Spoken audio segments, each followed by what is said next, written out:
Semua okey kan? Okey, saya silakan. Terima kasih kepada Tuan Hafiz. Alright, so selamat pagi semua. Pun salah satu pengenalan saya juga lah untuk kenal you guys dengan lebih dekat lah.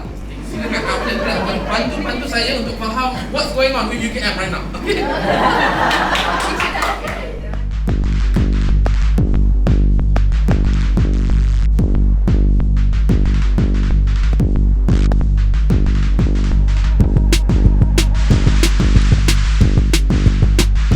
Apa yang korang nak belajar pasal video making, kalau korang faham kemanusiaan, korang akan nampak natural gila.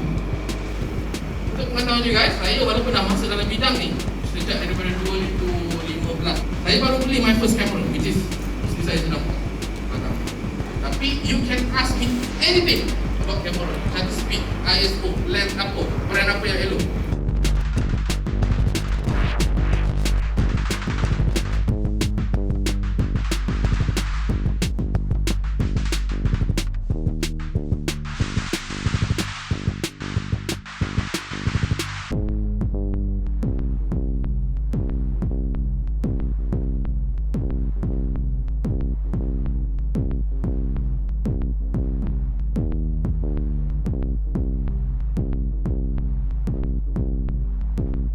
Kalau dia terbaring kan? Dia terbaring. Terbaring.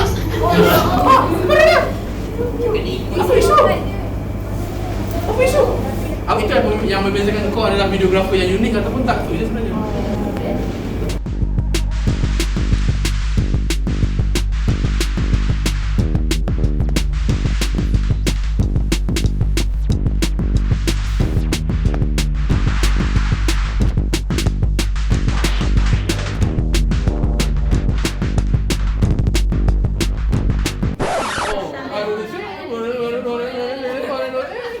Oh wow, oh wow.